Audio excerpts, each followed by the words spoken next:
Hola, bienvenidos a este especial de Migrantes, el programa semanal de France 24 sobre el éxodo.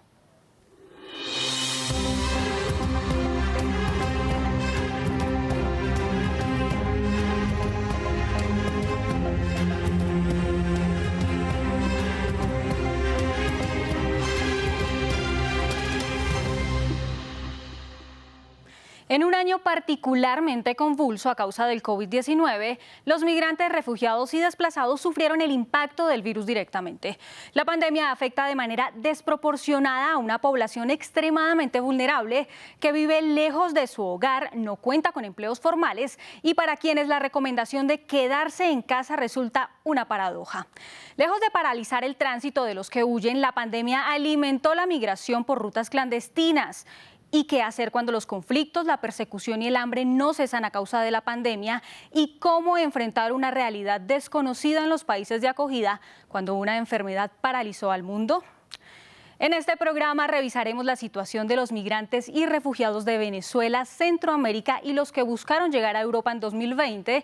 Y para eso contaremos con Eduardo Stein, representante especial de ACNUR y de la OIM para los refugiados venezolanos, y María Jesús Vega, portavoz de ACNUR en España. También estarán en este especial nuestras corresponsales en Caracas, Honduras y Marruecos. Empezamos con el caso de los migrantes y refugiados venezolanos. Según Naciones Unidas, más de 5 millones de ciudadanos han salido de Venezuela, impulsados por la crisis social, económica y política en su país, en busca de un mejor futuro para ellos y sus familias. La mayoría se instaló en Colombia y otro buen número en diferentes países de Sudamérica. Pero la vida que empezaban a construir en un país ajeno les cambió con la llegada del COVID-19. Veamos más en el siguiente informe. Son los migrantes varados del coronavirus, cuyas secuelas económicas afectaron especialmente a las vidas de millones de migrantes y refugiados venezolanos, la mayoría trabajadores informales que ni siquiera contaban con un techo bajo el que pasar las estrictas cuarentenas. Nos están desalojando de nuestros arriendos y ya no tenemos trabajo, no tenemos cómo ya ni alimentar a los niños y está muy difícil. En la calle, sin trabajo ni dinero para sostener a sus familias en su país de adopción, Colombia, al menos 100.000 venezolanos volvieron a empacar sus escasas pertenencias para emprender un camino de retorno a Venezuela, donde tiempo atrás huyeron en busca de una vida digna debido a la crisis humanitaria que asola la nación. A nosotros los venezolanos no nos está matando el coronavirus, sino el hambre. Por eso estamos aquí en la trocha, luchando para sobrevivir. Sin embargo, el cierre de los pasos fronterizos entre Colombia y Venezuela hizo que familias enteras quedaran varadas en las carreteras del país. No queremos que nos den comida, que nos den plata, solo que nos dejen ir a nuestro país, a nuestra casa. Historias que se replican desde Venezuela, que acoge a casi 2 millones de venezolanos, hasta Brasil, Perú o Chile. Tuve problemas para siempre regularizarme, luego salió la pandemia y aquí estamos varados. No tenemos ni un bolívar para irnos. Ante este retorno masivo durante la cuarentena, el gobierno colombiano financió a unos 1.200 autobuses para trasladar a los migrantes hacia el puente internacional Simón Bolívar. Otros lo harían por peligrosos pasos irregulares. Uno sabe que por las trochas hay peligro, hay vandalismo, hay todo esto lo malo. Pero no nos queda otro remedio que pasarlo obligatoriamente por la necesidad que tenemos.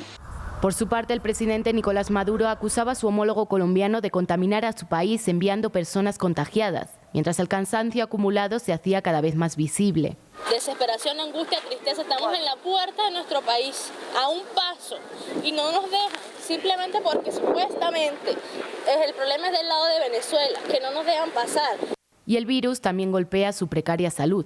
Las organizaciones humanitarias levantaron improvisados campamentos en mitad del trayecto, pero rápidamente se vieron saturados. Este no es un albergue, esto no es un refugio. Se trata de la estación sanitaria de atención, tienditas, donde los migrantes que están retornando hacia el territorio venezolano cada 48 horas, en grupos de 300 personas, ingresarán al territorio venezolano en condiciones de dignidad. Sin embargo, volver no era garantía de una mejor vida. Muchos de los que lograron regresar se encontraron de nuevo con la crisis económica y social, agravada por la pandemia, que desangra a Venezuela. Ahora, con el alivio de las restricciones y la reapertura económica, emprenden de nuevo un largo camino hacia los países de acogida. ¿Me entiendes? De pronto nosotros que somos adultos lo podemos aguantar, pero ¿cómo le dice uno a un bebé de 5 años que no tiene nada en su casa, que no tiene un alimento? Son los migrantes varados del COVID-19, personas que lo han perdido todo a los dos lados del camino y aún así siguen moviéndose con la esperanza de una vida digna. Pero el tránsito terrestre no es el único usado por los venezolanos para salir del país. Una peligrosa ruta clandestina a través del Mar Caribe es otra opción para las personas que buscan partir de Venezuela. La noticia sobre la desaparición de un grupo de venezolanos, en su mayoría menores en alta mar, reveló la crítica situación de los que huyen rumbo a Trinidad y Tobago. Nuestra corresponsal en Caracas, Herminia Fernández, nos profundiza sobre la situación de los que migran hacia las islas del Caribe. El gobierno de Trinidad y Tobago ha sido uno de los más estrictos con la entrada de inmigrantes venezolanos a su territorio. Las dos islas se ubican a apenas 100 kilómetros de distancia de Venezuela, una cercanía que ha abierto el camino para los viajes en bote de bajo coste, el tráfico de armas, drogas, contrabando de alimentos, combustible, pero también la búsqueda de mejor calidad de vida para muchas personas que han sido afectadas por la crisis económica del país. Este año las autoridades trinitarias han detenido en las playas a cientos de personas y la mayoría de ellas han sido devueltas a territorio venezolano. De los más de 24.000 ciudadanos venezolanos que residen en Trinidad y Tobago, 17.391 han solicitado refugio y a solo 1.196 les han reconocido esta condición. Las personas que deciden irse, especialmente los jóvenes, pagan 600 euros para que los lleven de manera ilegal a Trinidad en embarcaciones que no son aptas para la navegación en esas aguas. Esto ha generado un crecimiento en los naufragios y en la cantidad de personas muertas o desaparecidas. Se calcula que al menos 102 venezolanos han muerto en el cruce entre el estado Sucre y Trinidad y Tobago. Muchos de ellos eran niños que emigraron con sus familias. Las últimas 20 víctimas fueron encontradas a principios de diciembre y aún siguen buscando cuerpos tras el naufragio de una embarcación. Nos acompaña en este especial Eduardo Stein, representante especial de ACNUR y de la Organización Internacional para las Migraciones para los Refugiados Venezolanos. Señor Stein, gracias por acompañarnos. Quiero empezar preguntándole, ¿fue el retorno una opción acertada para los venezolanos o más bien faltó acción por parte de los países de acogida para garantizar que ellos pudieran quedarse y no tuvieran que optar por el retorno? Compleja su pregunta, Juliet. Gracias por el interés. Un saludo a la teleaudiencia de F24.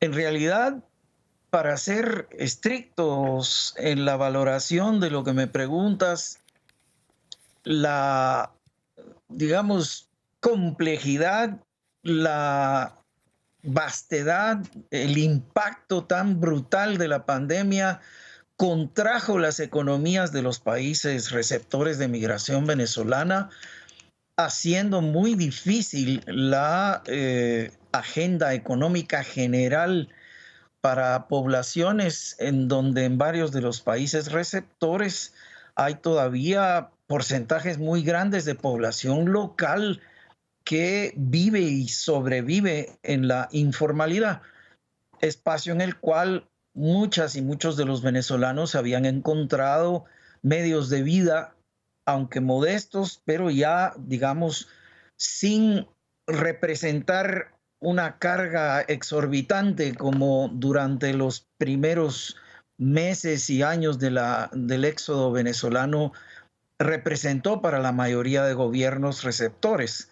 Para contestar tu pregunta, cerca de 130.000 venezolanas y venezolanos, al verse en condiciones tan precarias en los países de acogida, tomaron la decisión de retornar a su país Venezuela y se encontraron con condiciones muy distintas de aquellas que dejaron hacía meses o años, con condiciones de muchísima mayor escasez, con dificultades incluso de accesos elementales a alimentación y a servicios de salud. Sí, señor Stein, yo quiero preguntarle específicamente por estos migrantes que retornaron, pero que luego tuvieron que volver o que luego regresaron a los países de acogida. ¿Qué impacto va a tener esto para los países receptores de la región con este nuevo éxodo desde Venezuela, teniendo en cuenta que algunas organizaciones dicen que seguramente van a migrar con un miembro de su familia más? Bueno, Juliet, lo que estamos nosotros viendo y detectando en los puestos fronterizos es que de un movimiento casi nulo, por decirlo de manera legal, a través de puestos fronterizos oficiales de los gobiernos, lo que se vivió fue un pequeño goteo de migrantes venezolanos hacia los países vecinos por trochas o veredas o pasos irregulares. Esto se está incrementando conforme los controles fronterizos que impusieron los países receptores por razón de la pandemia para controlar la expansión de contagios se van aflojando. Estamos ahora ante cerca de 500 a 700 personas diarias, de manera que el flujo se ha incrementado. No alcanzamos a distinguir en este minuto cuáles son personas que están retornando por segunda vez a los países de acogida, dejando por segunda vez su territorio, y cuáles son migraciones nuevas. Lo que sí podemos determinar es que la mayoría de estas personas se están arriesgando a cruzar por vías irregulares, poniéndose en manos de traficantes, lo que incrementa considerablemente los riesgos de la travesía. Sí, señor Stein, lo invito para que de Venezuela revisemos ahora el tránsito de los centroamericanos hacia el norte. La pandemia obligó a miles de personas que viven bajo la amenaza de la violencia de las pandillas y la pobreza a quedarse en casa en un lugar que no era seguro para ellos. Las restricciones de movilidad pausaron el tránsito de miles de personas que migran en grupos desde los países del llamado Triángulo Norte hacia Estados Unidos. Mientras las fronteras permanecieron cerradas, el éxodo estuvo en pausa, pero una vez se informó sobre la reapertura de los pasos, se reactivaron las caravanas de centroamericanos que se forman por un llamado a través de redes sociales y que partieron en su mayoría desde San Pedro Sula en Honduras. Un recorrido que esperaban los llevara a la Unión Americana, pero que fue bloqueado una vez comenzaron a avanzar por otros países. La seguridad sanitaria preocupó a las autoridades de países como Guatemala, que contuvieron el avance de los migrantes. Durante las últimas semanas del año, la emergencia causada por los huracanes ETA e IOTA en Centroamérica incrementó la huida de los centroamericanos. Nuestra corresponsal en Honduras, Kenia Torres, nos informa sobre la más reciente caravana que se formó en el país de quienes perdieron lo poco que tenían a causa de los huracanes ETA e IOTA. Tras el embate de los huracanes ETA e IOTA en Honduras, que dejaron alrededor de un centenar de muertos y, según organismos de socorro, unos 3 millones de perjudicados, 2 caravanas han emprendido la peligrosa ruta hacia los Estados Unidos en busca del llamado sueño americano. Según testimonios de estas personas, lo perdieron todo durante el embate de este fenómeno natural. Sin embargo, en lo que va del año, unas 5 caravanas han salido hacia los Estados Unidos. Ni la pandemia del COVID-19 ni las restricciones impuestas por el gobierno de Guatemala, una ruta obligatoria de paso, han impedido que estos hondureños se marchen orillados por la situación de pobreza en la que vive de este país, además la falta de empleo y la idea de una reunificación familiar. Según estadísticas de la Organización de las Naciones Unidas, por lo menos en las últimas décadas, alrededor de 1 millón de hondureños ha emigrado. El país de destino mayormente es Estados Unidos, en un segundo lugar España y en forma minoritaria México. Vuelvo con el señor Eduardo Stein. ¿Cuál es el riesgo que corren los centroamericanos que necesitan desplazarse a otro país, pero que por la pandemia no pueden hacerlo y deben quedarse en un lugar que es inseguro para ellos? Bueno, los riesgos son diversos dependiendo de los territorios, si son más o menos controlados por las pandillas o por el narcotráfico, que utiliza a las pandillas como instrumentos, digamos, de control territorial. Tendría 3 formas de responderle para que se entienda mejor esta complicada situación. Una, que es el calendario político. Todo el mundo está esperando que asuma el presidente electo Joe Biden en los Estados Unidos, y la, digamos, transmisión de mando está resultando para todos los países del mundo que tenemos relación con ese país, y en particular nosotros en Honduras, Salvador y Guatemala, que estamos tan cerca de ellos y representamos desafortunadamente un riesgo de seguridad, Todo el mundo está esperando cómo será la nueva agenda de manejo migratorio, distinta como ya se conoce, al menos por anuncios, de lo que fue la dureza con que el presidente Trump nos trató.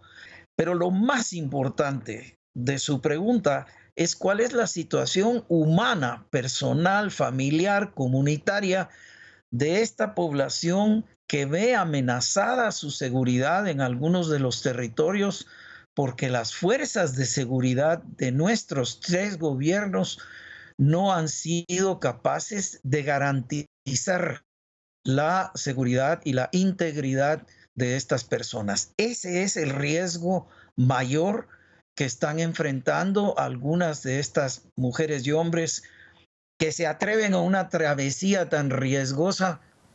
Al señor Eduardo Stein, representante especial de ACNUR y de la OIM, por acompañarnos. Gracias en este especial. Inmigrar es también el último recurso para miles de personas de los países de Medio Oriente y África. Su hogar no es un sitio seguro, pero el tránsito hacia Europa tampoco lo es. Muchos son los que se embarcan en rutas marítimas peligrosas y no todos logran ver las costas europeas. Miles de vidas se pierden en el mar anualmente y el COVID-19 sirvió de excusa para bloquear a ONGs de salvamento que navegan el Mediterráneo. Marina Sardiña nos muestra más del viaje hacia el viejo continente en el 2020. El cierre de fronteras fue la primera medida que tomaron los gobiernos europeos con la llegada de la pandemia, y ellos, los refugiados inmigrantes en ruta, sus principales víctimas. Cuando el mundo se paró por el COVID-19, miles de refugiados procedentes de Medio Oriente y África seguían en movimiento, arriesgando sus vidas en el mar Mediterráneo, huyendo de la guerra, el hambre o las persecuciones que viven en sus países de origen. Han quedado varados, están bloqueados, algunos en grandes grupos, otros en pequeños grupos en las zonas fronterizas, en condiciones muy difíciles, sin acceso a una atención mínima, especialmente a los chequeos de salud. El mar Mediterráneo es la ruta más mortífera del mundo. Al menos 1.096 personas han fallecido en 2020 intentando llegar a Europa, según los datos del proyecto Migrantes Desaparecidos de la OIM. Sumado a los desafíos de esta peligrosa travesía estaba ahora el riesgo de contagio, agravado por las condiciones de hacinamiento en las pateras, mientras se impedía a las organizaciones humanitarias realizar labores de búsqueda y rescate, y en los países puerta de entrada de la migración europea, los gobiernos usaban el coronavirus como excusa para no dejar desembarcar a las personas rescatadas. Si Italia no considera seguros sus puertos por el COVID-19, ¿por qué reconoce a Libia como lugar seguro y financia junto con la Unión Europea a grupos armados y campos de detención en su territorio? Con el alivio de las restricciones, en junio, los activistas pudieron volver a sus barcos de rescate, adecuados con protocolos de bioseguridad. Sin embargo, en tierra la situación no era mejor.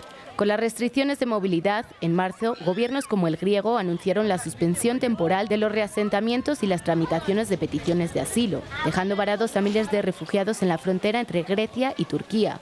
Muchos refugiados y ONGs denunciaban devoluciones en caliente. En septiembre, la desesperación y el hartazgo de miles de personas aisladas y hacinadas en el mayor campamento de refugiados de Europa, Moria, provocaron un incendio que arrasó con el hogar de 13.000 personas en la isla griega de Lesbos. El fuego demostró la ineficiencia de las instituciones europeas en materia de migración y la falta de solidaridad de sus gobiernos. Los eventos de anoche son el resultado de 5 años de políticas progresivas de confinamiento y contención llevadas a cabo tanto por el gobierno local como por los gobiernos europeos juntos. Tras la devastación, se construyó apresuradamente un nuevo campamento en la costa griega. Muchos se negaron a ingresar pese a las amenazas de las autoridades. Sin embargo, el nuevo campo no soluciona los problemas estructurales y las carencias de miles de personas. Es como una cárcel. No dejan a la gente entrar ni salir de allí. Es una prisión. El COVID-19 captó toda la atención durante el 2020, mientras ellos, los refugiados que esperaban tras huir de sus países, ven como Europa los olvida una vez más. Y una vieja ruta concentró la atención de las noticias sobre migración hacia Europa durante las últimas semanas del 2020. Miles navegaron en pequeños barcos desde las costas africanas rumbo al archipiélago español de las Islas Canarias. Sofía Catalá desde Marrakech nos reportó sobre el éxodo por esta ruta y las medidas tomadas por Europa para contener el tránsito.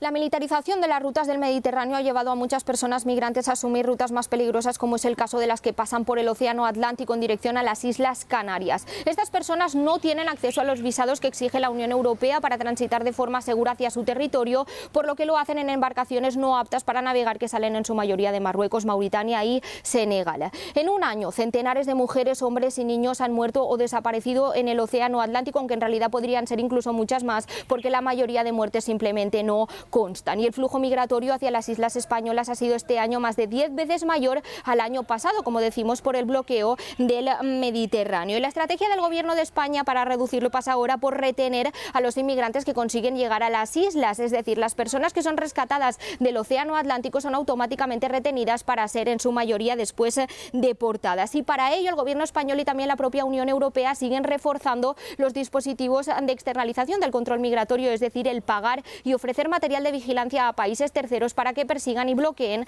la salida de inmigrantes hacia la Unión Europea. De hecho, la propia comisaria europea de Migraciones, Eva Johansson, estuvo este mes aquí en Marruecos tratando de conseguir un acuerdo para poder expulsar personas de diferentes nacionalidades desde la Unión Europea hasta Marruecos. Y el país magrebí, consciente de las contrapartidas económicas y diplomáticas que puede exigir a la Unión Europea, se muestra ahora reticente a ejercer de gendarme de las fronteras europeas. En palabras del propio ministro de Asuntos Exteriores, Nasser Bourita, lo que muchos analistas consideran podría servir para el reconocimiento de la soberanía marroquí sobre el Sáhara Occidental. Y en este contexto cabe tener en cuenta que Marruecos, aparte de ser país de emigrantes, también lo es de tránsito y acogida de inmigrantes, y que la ejecución de las políticas migratorias europeas aquí impide al Estado garantizar los derechos más básicos a estas comunidades. Y por otra parte, también tener en cuenta que España y la Unión Europea también siguen reforzando los acuerdos con Mauritania y Senegal para poder bloquear a los migrantes y también deportarlos desde Canarias. Saludo ahora a María Jesús Vega, portavoz de ACNUR en España. Señora María Jesús, gracias por estar con nosotros en Migrantes. Y empiezo preguntándole, sobre Europa vimos durante el 2020 varios escenarios, más migrantes a través de la ruta por el Mediterráneo, un campo de Moria quemado y un camino que volvió a reactivarse por el Atlántico para los migrantes africanos y que los lleva hacia las Islas Canarias. ¿Qué lectura le daría usted al éxodo hacia ese continente cuando el virus todavía sigue activo? Bueno, yo creo que ahora mismo Europa no se puede permitir el continuar cometiendo los errores que se cometieron en el pasado cuando vimos esa llegada tan grande de personas, 1 millón de personas hacia Grecia, hacia Italia, hacia España, sirios, iraquíes, afganos, personas que buscaban lugares seguros. En este momento hace falta en Europa que haya una solidaridad, un reparto de responsabilidades. Hace falta que todos los estados arrimen el hombro para poder tener un sistema común de asilo y de migraciones. Y el Pacto Europeo sobre Migración, que se aprobó el pasado mes de septiembre, es una oportunidad para que en su puesta en marcha se pueda trabajar en lugar de esos enfoques ad hoc, crisis a crisis, barco a barco, caso a caso, el poder hacerlo de una manera predecible y de una manera armonizada entre todos los estados, que no sea una lotería el caer en un estado o en otro, y sobre todo que se respete el derecho a pedir asilo para aquellas personas que están huyendo porque su vida corre peligro, huyendo de la guerra, de la persecución, y que necesitan poder tener acceso a unos procedimientos de reconocimiento de la condición de refugiado. Ahí van a encontrar, desde luego, los estados toda la colaboración y todo el apoyo de ACNUR. Precisamente sobre esto que usted toca en este momento, ¿quedan entonces los migrantes en medio de una situación política, siendo que esto es una crisis humanitaria? Bueno, sí, a ver, crisis humanitaria, tenemos esta pandemia tremenda, ¿no?, que está provocando, que es una crisis sobre una crisis humanitaria que ya hay. Sobre todo lo que estamos viendo en este momento es que la pandemia ha afectado políticas y prácticas de migración y de asilo. En este momento lo que tenemos claro es que salvar vidas tiene que ser la prioridad. Y esto no es discutible. Estamos viendo a diario gente muriendo. Cada año son centenares de personas que pierden la vida en los mares, en los desiertos, en las fronteras, intentando alcanzar lugares seguros. Y cuando vemos que a pesar del cierre de fronteras, a pesar del confinamiento, a pesar del trato brutal al que se somete a estas personas por parte de mafias y de estas redes de trata que abusan de la desesperación ajena, vemos que sigue habiendo gente que arriesga la vida de sus hijos, la propia, por alcanzar la seguridad. Yo creo que nos tiene que hacer pensar que no tienen otra opción y que lo que dejan atrás es infinitamente peor. Y con ello, que hace falta hacer mucho más para tener vías legales y seguras de entrada, para tener más programas de reasentamiento, reunificaciones familiares, formas que eviten que la gente vuelva a arriesgar la vida de nuevo y sobre todo el trabajar para prevenir y para resolver conflictos y bueno, pues efectivamente, aunque ese virus sigue activo, como comentabas, ha paralizado a medio mundo, pero las guerras no las ha paralizado. Sí, señora María Jesús, para cerrar este especial le pregunto, ¿cómo cambió la pandemia de coronavirus la migración en el mundo? Yo creo que la pandemia está sirviendo para hacer una reflexión general, porque esa parálisis que ha habido, ese cierre de espacio aéreo, esa situación en la que nos hemos tenido que quedar todos en casa, donde nos hemos quedado sin conexión con los seres queridos, donde no nos hemos podido despedir de la gente, yo creo que nos tiene que servir para darnos cuenta que en el mundo sigue habiendo personas que están en esa situación y han estado en esa situación de pandemia, encerrados, sin libertad, privados de muchos derechos, pero no porque haya un virus y que sea el bien común el que permita y el que diga que hay que quedarse en casa, sino porque les están amenazando, porque les están extorsionando, porque su vida corre peligro y así hay 80 millones de personas. Así que yo creo que es un buen momento para reflexionar, para ponernos en la piel de todas esas personas y para que nos demos cuenta que hace falta un enfoque común y hace falta que todos podamos trabajar para tratar de darles una esperanza y una vida mejor a millones de personas que no han cometido ningún delito más que estar en el lugar equivocado o nacer en un país en el que hay en ese momento pues violencia, guerra o conflicto. Señora María Jesús Vega, portavoz de ACNUR en España, gracias por acompañarnos en este especial de migrantes. Gracias a ustedes. Y a ustedes también gracias por acompañarnos. Los invitamos a comentar en las redes sociales con el hashtag MigrantesF24. Siga con más programación en France24 y France24.com.